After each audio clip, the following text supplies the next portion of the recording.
Good morning, everyone. This is Tay Walton, Jack Brown, High and Wide Outdoors, 1480 WCNS, and we are taping this week's show since Jack and I are going on a little field trip. Jack, where are we going again? We're going to Santa Mahoney. Yes, we are. Driftwood Branch, and we're going to fish some areas up there. We're going to hit as many streams as we can in a 3.5-day period. Hit a little white ball, and then we're going to go to We are going to play golf at Emporium Country Club, too. I've never played there. Here it's gorgeous. And, yep. And then I hope you don't get gored with an elk. The snake hunt. Yeah, we are going to go. The rattlesnake hunt is Saturday and Sunday. We're going to stop in there, too. But I'm not touching any snakes. I'm going to tell you that right now. I'm out. We'll let the professionals handle that, but I do want to witness that. We missed it last year. We left just a hair We left early. the day before, I believe. Yeah. Yep. This year will be a little bit different. So I'm looking forward to it. Should be a good time. And I'm excited to get up here and do a little bit of fishing. We had a lot of fun last year, and then two of our buddies will join us probably Friday. Stay with us Friday and Saturday. Good. So, and we're going to dust off our fly rods, and that could be a little scary, but we'll see what happens. Yeah, well, I have lots of flies. It's always an adventure. Yeah, well, I'm looking forward to it. Maybe our guest can help us a little bit with All this. right, that sounds good. All right. You want to introduce our guest today? Today we have on the show Monty from Forbes Trail Chapter of Trout Unlimited. Yeah. Good morning, Monty. Nice to be here. Thank you. Yeah, from Latrobe right here. Well, Monty, thanks for coming on. I think the last time we saw you, you were teaching fly fishing for up at Mike Reese's function at Foggy Mountain, right? Yeah, we did. That was about a year or so ago. Yeah, a year or so ago, Yeah, Mike Reese Sportsman Saturday at the Foggy Mountain Lodge. The Forbes Trail Chapter hosts the Kids Fishing Derby. It's always a lot of fun. We learn more than the kids. Yeah, well, I say that all the time. Every time I go out, I learn something. Believe it or not, it's true. But that's really a nice event. Do you get involved in a lot of events like that? Yeah, we do. The Forbes Trail Chapter has a lot of activities. Trout Unlimited we're a fishing club in a way, but we're more of a cold water conservation group. And we realize, our mission is generational. We've got to get kids involved. So we have a number of youth events. We have a youth group that meets. We teach kids to fly fish primarily. Now, when you say youth group, is that just one consistent youth group, or is it a wide variety? Every year. We start it in January. It takes a little while. We start it in January. Kids 12 to 15, before they drive, before they discover boys and girls. We meet 2 Thursdays a month until May. And where do you meet? We meet at the Loyalhanna Watershed Association up in Ligonier. Yeah. And it's from usually 6 to 8. The evening is kind of divided in half. Half of it is what you need to know, and the other half we get them into tying flies and the hands-on activities, casting fly rods a little bit different. How do the kids take to all that? Because tying flies and the whole casting and teaching all the different ways to cast the fly rod and tying flies, I mean, that really has to be a lot of fun for those kids. It is. This is a good question. Usually, the kids are at the age they don't drive, so they're accompanied by an adult. And it's a great way for an adult who's never learned to fly fish. They get it. But, the flies part, the kids just love bugs. Yeah. And they get into it. And it's amazing. We have about a dozen to 15, 16 kids. And there'll always be one or two, and you wonder, well, where's this guy been? Or this young women. There'll be one or two who are just great. They're going to be fantastic fly fishermen. Yeah, right. Huh. Well, I took a fly tying class up the fishing post years ago. Yeah, sure. Yeah, and I just said to my wife when Jack emailed me and said you were coming on the show, of course I was excited to see you again and talk to you about fly fishing and educate some of our listeners. But it brought back those moments where I used to spend all winter tying different flies, and what I'd normally do is I'd tie like a dozen or 2 dozen of each fly, so you had them throughout the year, whether they were for trout in the streams around here or steelhead. But I haven't done that for the last couple of years. I'm going to have to take another class again just to get caught up to snuff.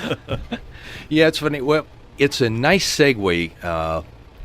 Fly fishing is not about casting. A lot of people think, well, it's the fly rod, standing in the stream, waving a stick.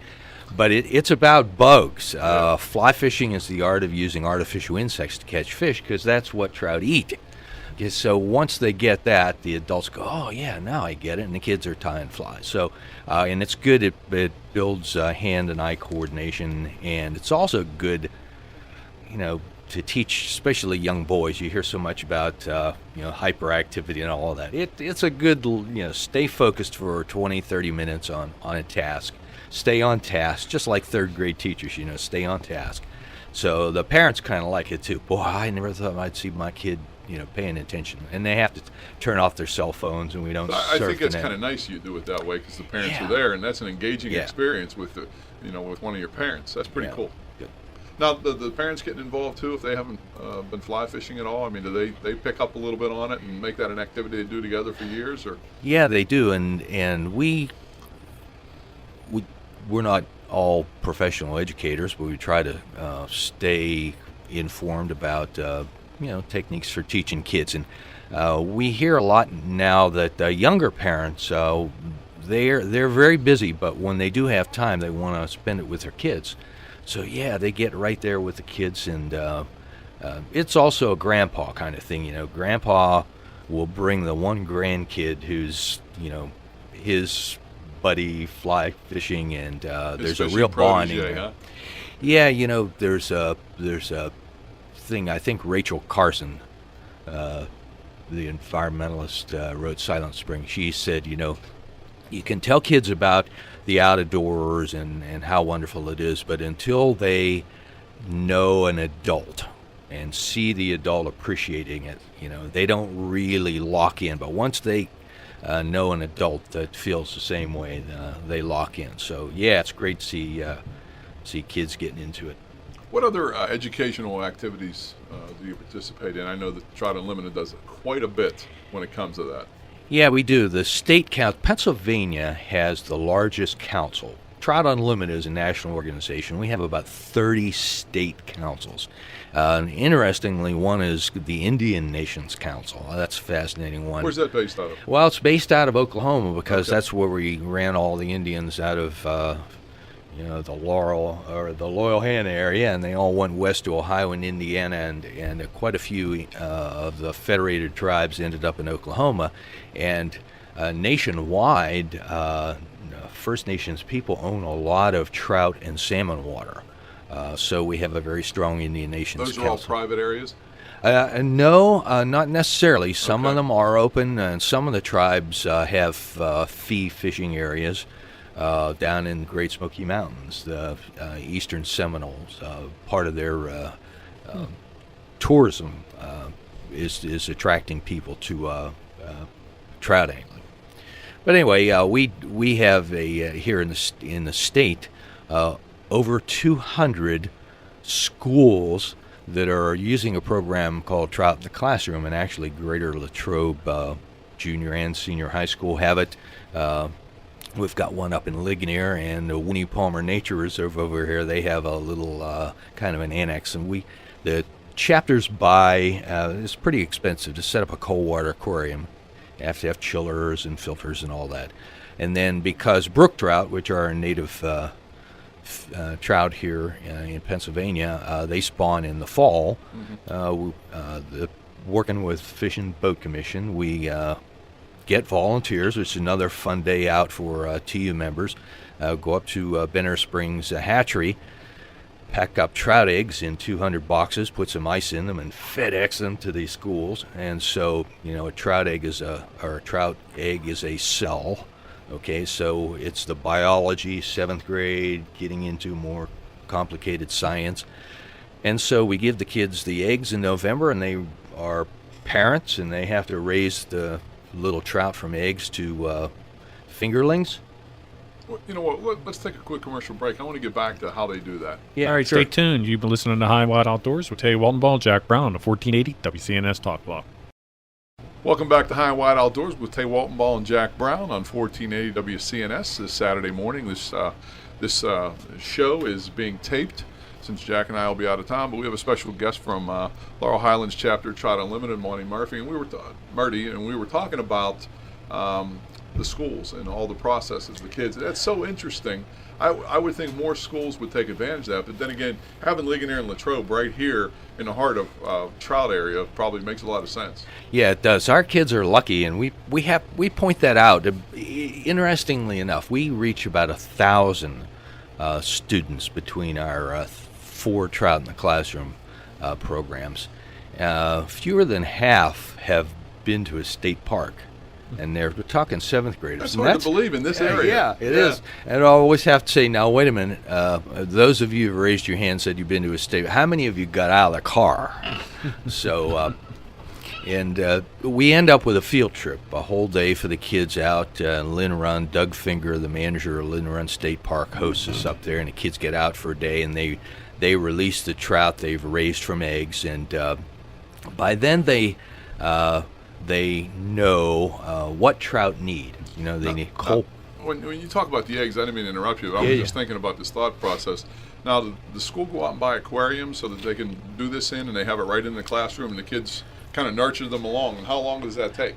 That's it. Well, it's the brook trout life cycle, fortunate for us, November through May.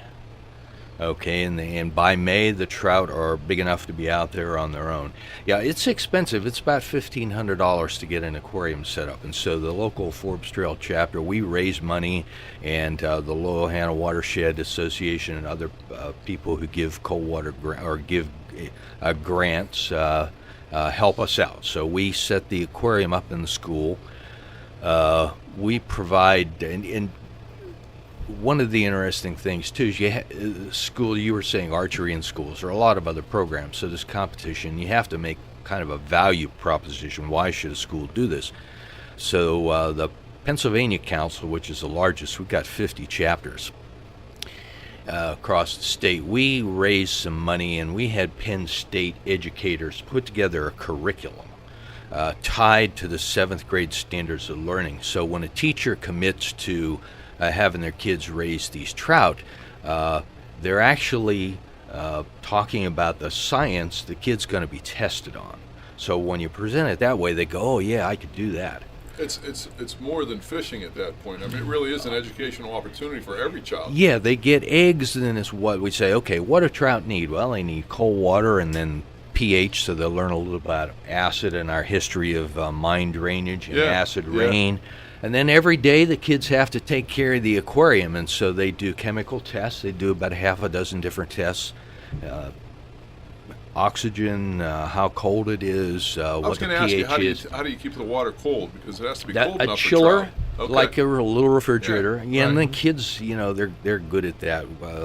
Every day there's a different. The teachers do it differently, but they'll usually rotate it. So a little group of kids will be responsible for a week or so, and every afternoon or during their period, they'll have to check the aquarium, and they'll have to run about 6 chemical tests. And then they learn to keep track of that data. And of course, nowadays they all have laptops, so we show them how to make a spreadsheet, and they can make a graph. And so that's the math and the science. They think they're having fun, but they're really learning. So it's a great program. How many, what kind of numbers are they raising? They get about 300 eggs. And we tell them in nature, only 2%, 2 out of 100 trout eggs live in nature. And so we hope that they would do better, and they usually end up at the end of the year with 100 or so fingerlings. That's pretty good. Yeah, it is. Yeah. They do better than Mother Nature. I didn't realize that it was that low, the percentage of success. Yeah, it is, and it's traditionally been. So you can see, and this is a learning point for the kids, anything we do to our environment to impacts that. Yeah. Now, these brook trout, are these like the typical brook trout that they stock in the streams, or are they like a native variety? No, they're the eggs come from the Fish and Boat Commission fish hatcheries. Okay. Yeah. Okay.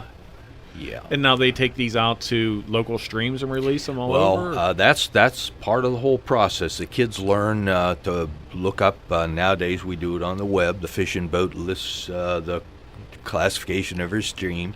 Teacher has to get a license. We provide that process for releasing them. Can't just release them anywhere. Have to release them in a brook trout stream. We don't want to put them in a stream where the big brown trout kind of gobble them up. Yeah, that's the 2%. We're back to that. Yeah. Or less. Yeah, well, and we provide a day of training for the teachers every summer, and they get Act 48 credits. Teachers will know what that means. It's part of their continuing education requirement to keep their certification. So there's something in it for the teachers, something in it for the kids. It's a learning process for everyone. That's such a neat educational opportunity for kids, though, that a lot of other schools don't experience. And I know that Jack and I have talked to the Game Commission because they have an archery in schools program, Right. which one of my neighbors actually oversees. And there's about 125 schools in Pennsylvania that participate in that. We'd love to see this opportunity expand too. And to be honest with you, that's not a lot of money for what the schools and the kids and the community gets out of it. It No, really it isn't. Yeah, so it's kind of neat to hear those things. Yeah. Now, as far as streams, you said it has to be a brook trout stream, like a cold water stream, like not like a Lohanna, or it has to be like a Lynn Run, or Yes, Lynn runs a trout stream, a cold water stream, Yeah. but it's also primarily a brook trout stream. okay. Mill Creek is stocked, but it's stocked with browns. It's actually a nursery also. And then the Loyal Hanna from Kingston Dam up is stocked with primarily rainbow trout. They can handle a little warmer A little water. warmer. Huh. It's interesting because when we fished Wyckoff last year up in Son of Mahoning, Right.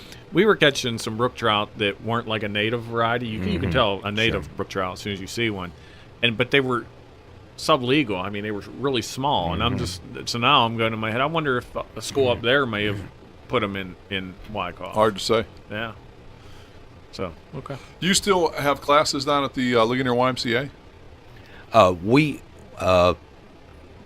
They're over for the year, but okay. one of our chapter members, and this is one of our great put a pitch for TU membership here, Leo Venzel. He's a Federation of Fly Fishers certified cast instructor, and there aren't too many of those around. Right. And so we team with the Y, with Ben Wright out there. At the He does a great job. Yeah. Nice guy. Yeah, super guy. He does a lot of things with the outdoors, which is a lot different than most YMCA's. Yeah, and getting back to Leo, this is one and our youth group.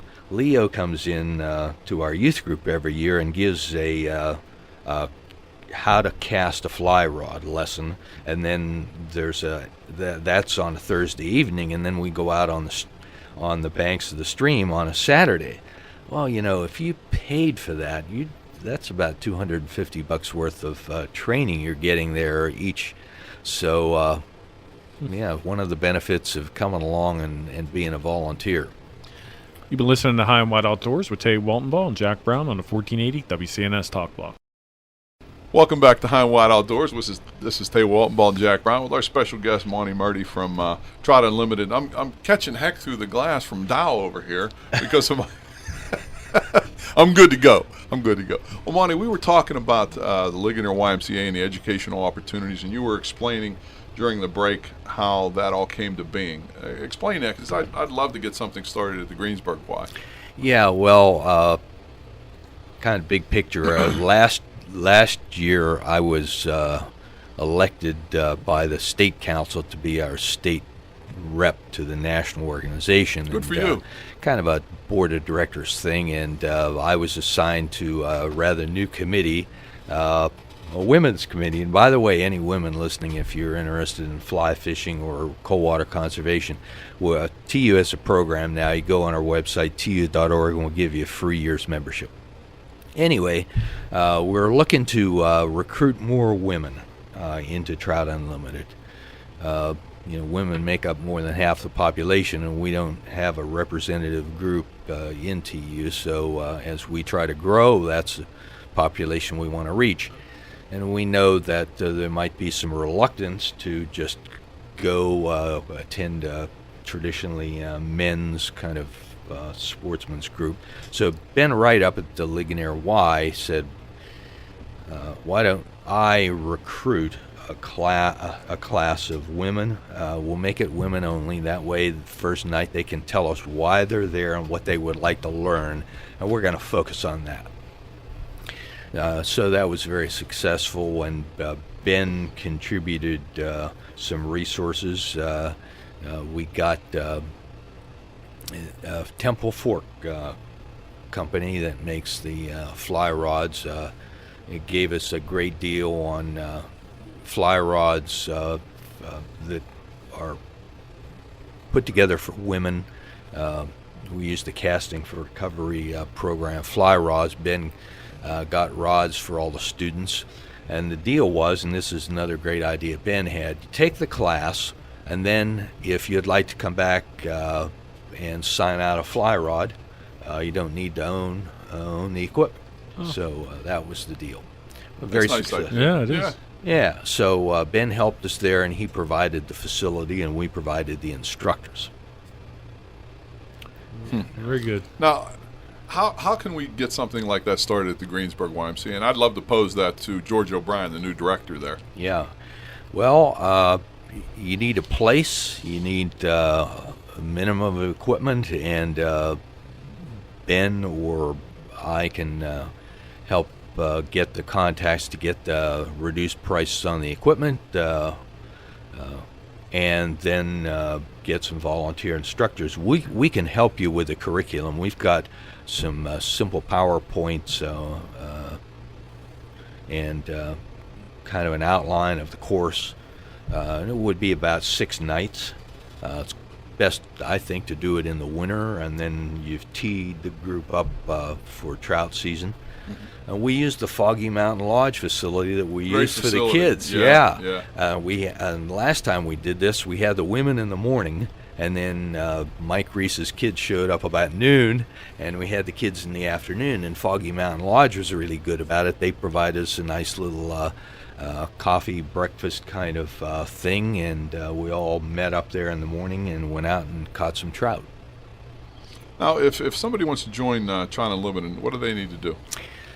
There's no local or state dues. All you do is go on the tu.org website and pay them your dues. I think it's $36 if you're under 65 or 62, and if you're a senior, it's a little bit less. And we actually have a kids program too. You can sign up your grandkids or your kids for less, and we have some educational material magazine for kids.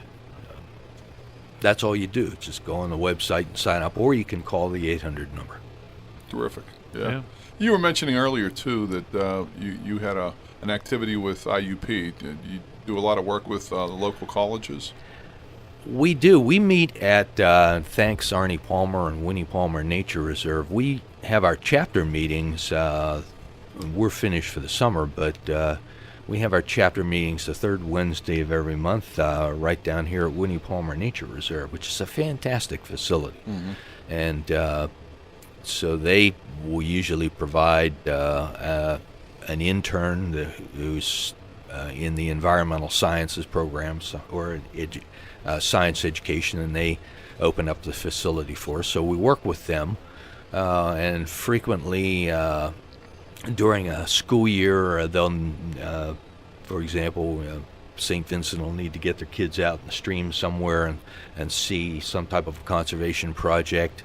Yesterday, we were just informally working with a group from IUP that's here not to study trout, but wood rats of all things. And so we just happened to be up there when they were and helped them get oriented, get their maps oriented the right way, and find their way to Wolf Rocks and do the things. We work with Powder Mill Nature Reserve. They have an interesting program going on. About the time we're having the 7th graders up there to release their brook trout, they'll have people from, of all places, the Dominican Republic, where this little bird, Louisiana water thrush, comes up every year and hangs out here and raises its family. And interestingly enough, who knew, this little bird eats the same thing trout does. caddisflies, mayflies, stoneflies, and they live right above the streams in the cliffs. So it's an indicator of health. They're picking them out of the air, though. Well, yeah, or they go along the rocks and pick them off the rocks. Get them off the surface, yeah. Yeah, that's what we're trying to tell the kids. It's where you have trout, you're lucky to have good, clean water, and we've got to keep it that way. That's kind of the simple message. And who knew these little birds are up there? So we get people walking along the stream looking for the same bugs we do. So we share data with them. Our chapter has, as part of our conservation project, a couple times a year we go out on these to different locations throughout the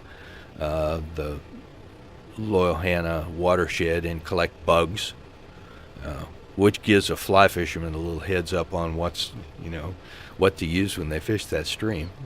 So. You know what's funny is there's a lot of resources for people when you talk about bugs and fly fishing, whether you're using nymphs or dry flies, whatever.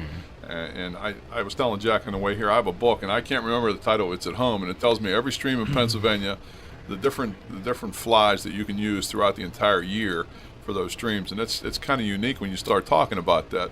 And I know that after the break, I want to talk about bugs in general. Okay, we'll talk about from birth to flight, we'll say. All right. Bugs. We're going to take a quick commercial break. You're listening to High and Wide Outdoors with Teddy Weltenbaugh and Jack Brown on the 1480 WCNS Talk Block.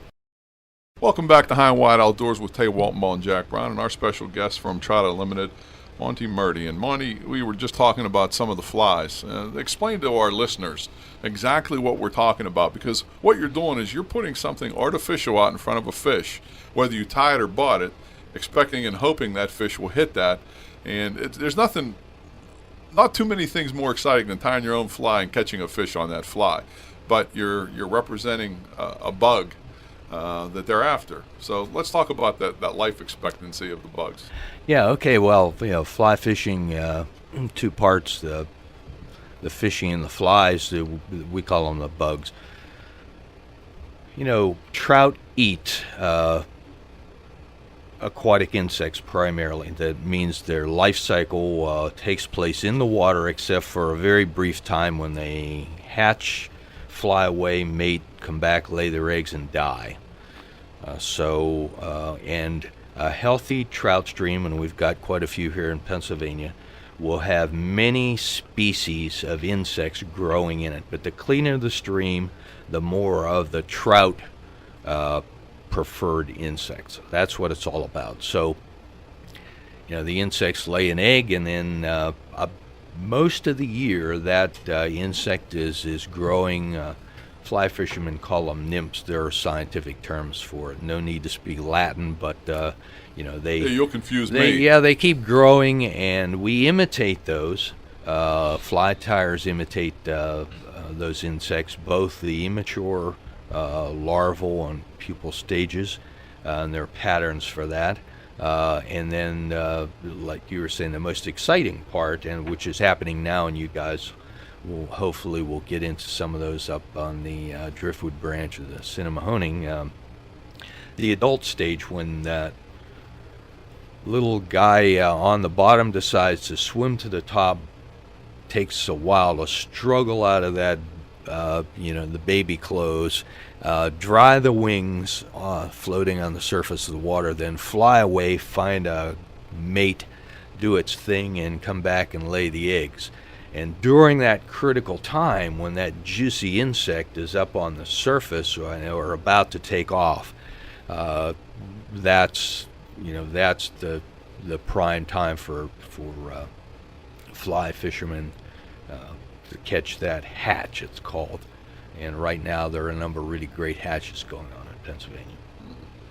Give us an idea of some of those hatches for people to kind of understand what we're talking about. about. So we know next week. Yeah, that's right. I'm trying to get the scouting report. Well, like you say, you can go online, and I think our website, the Laurel Highlands Trout Trail website, has a list of the fly called a hatch chart. Excuse me. And even during the winter, you'll have blackstones flies coming off. It can be snow, it can be cold, and you'll look on the side of the banks and hear all these tiny little black flies, and some, real gonzo fly fishermen fish for them.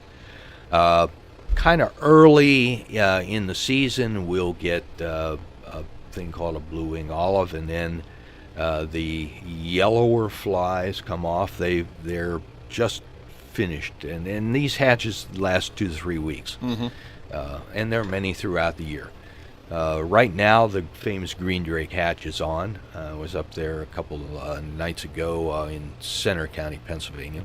Where were you fishing up there? Well, we fished Spring Creek in Bellefonte, and also near Lamar, Fishing Creek and Penns Creek. They're really all three great streams. Yeah, they are really, really clean, and they benefit from having limestone water in them, where we here in western Pennsylvania have mostly sandstone, so acid impacts us more than it does up there. But the green drake hatches on. That doesn't necessarily mean that's what the trout's eating, and that's the skill of being out on the stream at any time and fishing with somebody like a TU member who really knows what they're doing. Give you a lot of hints. It may look like the green drakes are coming off, but it might actually be some other strange thing, caddisfly or what have you. But so I'd have some green drakes, some caddisflies, and some little yellow flies. You know, I've seen guys along the stream, and it's always amazed me where they'll sit down and they'll scoop up what the hatch is. Well, they get those nets and everything. Yeah, and they'll sit on the bank and tie flies. Right there. You know, they don't mess around. Those are serious fly fishermen. You know. Yeah. Although it doesn't have to be that way. You know, it's kind of funny. You'll see these professional guides up there, and they'll have their clients with all their German sport utes parked alongside of the water, all Patagonia'd out. You know, there'll be some old guy up the stream, and he'll be just hauling them out. And if you ask him, away at him, you know, say old timer, you know, what are you using? And he'll say, well, the green drakes are hatching, so you need a green bug. So that's it, a green bug. But comes with experience. You know, there's a lot of guys on the stream that I'm just amazed watching them. You know, and you can tell they've been doing it a long time. And I used to fly fish a lot more, you know, back then than I haven't for years. So that's why I says it's going to be interesting to see. You know, I can imagine I'll be losing a few flies in the beginning. That's okay. But that's fine. You know, I'll have a good time. And actually, I used to build custom rods. Oh, okay. And I'd build my spinning rods out of a fly rod blank to give it more action. And I actually built rods that had a detachable butt on it. And I'd carry a fly rod. Me and my dad would carry fly reels and flies. And all I'd have to do is take my spinning reel off, put it in my thing, put my fly reel on, take the butt off, and I could use the regular guides as my fly guides, and I could just start fly fishing. But, you know, those rods are wore out or gone. And so. You know, that's a good point.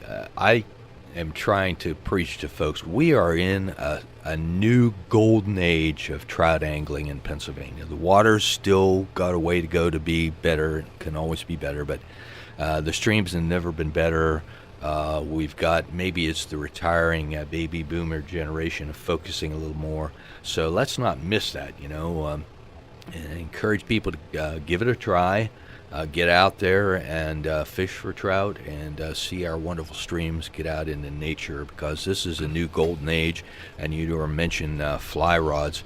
Right here in the greater Latrobe area, we have some world-class bamboo fly rod builders. I won't mention names, but one of our chapter meetings in the winter, we'll have a little bamboo fly rod show and tell, and it is just amazing what our craftsmen around here do. And maybe it's a legacy of the tool making industry or whatever, but we've got some world-class bamboo fly rod builders here. It's amazing that we've gone kind of full circle. You know, we've gone from bamboo to steel to fiberglass to carbon, you know, high modulus, whatever rods, now bamboo. I built 3 bamboo rods, and I was lucky enough to come upon 3 blanks at, actually, crazy enough, a Salvation Army. Somebody donated them. Nobody knew what they were. And I came across the blanks. I built 3. I never kept one for myself. I gave all 3 as gifts. And kind of wish I had one. But well, Monty, I don't know about you, but I didn't get one of those gifts. Yeah. Where I knew you, kidding. where you probably I'm just would have kidding. gotten one. But it's just amazing that, you know, we've come full circle. We're going to take a quick commercial break. Listen to High and Wide Outdoors with Tay Walton Ball, Jack Brown on a 1480 WCNS Talk Law. Good morning, everyone. Again, this is Tay Waltonball, Jack Brown, High and Wide Outdoors, 1480 WCNS. And we have our special guest, Monty Murdy, with Trout Unlimited. And Monty, this morning you brought in the Laurel Highlands Trout Trail pamphlet that really is very educational. It gives you all the particular information to 10 different streams, and you were talking about this earlier. Let's talk a little bit about this and how the public can get this information. Yeah, great. Laurel Highlands Trout Trail, lhtrouttrail.com. We have a website. lhtrouttrail.com. Yeah, and it's separate from the Trout Unlimited Forbes Trail TU website, which we maintain. A couple of years ago, Olga Herbert over Lincoln Highway Heritage Corridor, and I were at the Fred Rogers Center with a local group of conservationists and Chamber of Commerce people, business-oriented tourism people. And we were challenging ourselves to come up with a way to get more people aware of our legacy of wonderful trout streams and state parks and state forests. The DCNR, Department of Conservation and Natural Resources, manages state parks and state forests. And so Olga and I came up with this idea of a trail. And the TU people put together a list of our top 10 streams, and we didn't give you the secret ones, but 10 streams that would get you from sort of Ligonier driving across 10 beautiful streams and end up down in Ohiopyle. Featuring and these are all publicly available, public access streams, good trout fishing, a variety of streams. And then we put together this brochure printed by the folks here in Latrobe.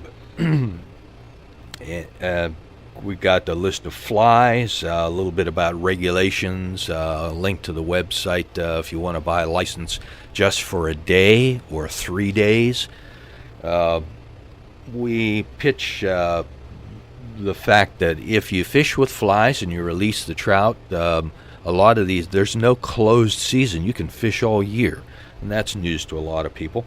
We've got some recommendations on equipment. And then we have a map with some GPS coordinates and some other website links. And then if you go to this Laurel Highlands, lhtrouttrail.com, we pitch this to the Chambers of Commerce, so there are events on there. We have a little calendar, and there are like dozens and dozens of events going on, not all fishing events. And then local businesses have stepped up and said, well, mention Trout Trail and we'll give you 20% off a latte at a certain coffee shop, or Dairy Queen and Donegal give you a discount on your dilly bar, and just to get people thinking about the wonderful streams we have. And I like to point out to people, if you're in the Laurel Highlands driving around and you don't have a fly rod in your car, you're a tourist. If you got a fly rod, you can get into some of these streams and bring up some of the most beautiful creatures on earth right in your own hands, and get your kids out and make them explore. So that's the Laurel Highlands Trout Trail. There's some streams on here today that I didn't even know were here. Well, number 1, Mill Creek, Lowell Hannah Creek. Number 2, Lynn Run, Indian Creek, Stony Creek River. I didn't know that one. I haven't fished that. No. Pike Run, I haven't fished. The only other one I haven't fished is Quebec Run. I'm not sure where that's Laurel at. Hill Creek, Youghiogheny River middle section, and Meadow Run, and then Quebec Run. Yeah, I've never heard of Quebec Run either. That's amazing that I've lived here this long and fished. I've never. Yeah, really. Yeah, Ed Callahan, who manages the Forbes State Forest, turned us on to Quebec Run. That's in his area, and he's got a little map to it. It's down below Route 40 in the Farmington area, and it's a nice hike off State Forest Road in just a drop-dead gorgeous area. Wonderful trout, and not big, but they're native brook trout, and just a nice place to take a picnic and go. Just gorgeous, and that kind of gave us a southern anchor. You mentioned Stony Creek. This year we actually took one off and added the Stony Creek because we're aware that as the Flight 93 Memorial gets cranked up out in Somerset County along Route 30, there is a wonderful fishery out there, the Stony Creek. So when you go into the Stony Creek, that's an opportunity for folks who are coming from out of town visiting Flight 93. So we're helping the Flight 93 effort by putting that on our trout trail. These are really nice brochures. Where do you get these? Are these like inside? I know at like Eaton Parks there's, Yeah, we do. We ask the Laurel Highlands Visitors Bureau is distributing these in this little drop thing. The Visitors Bureau really does a nice job with a lot of things, and if they're involved in this, it's going to be top notch. Yeah.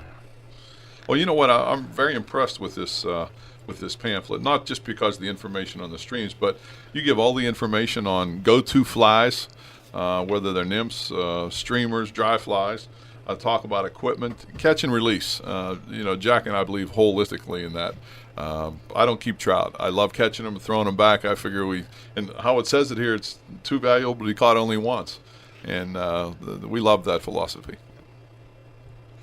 Yeah, I see a lot of flies here, nymphs, wet flies, streamers, dry flies. This is really, really an interesting and well-done brochure. And it's a great map, too. And it is. I think you've laid it out so well with all these different streams in such a tight location, really. I mean, you're talking from Ligonier down to Farmington.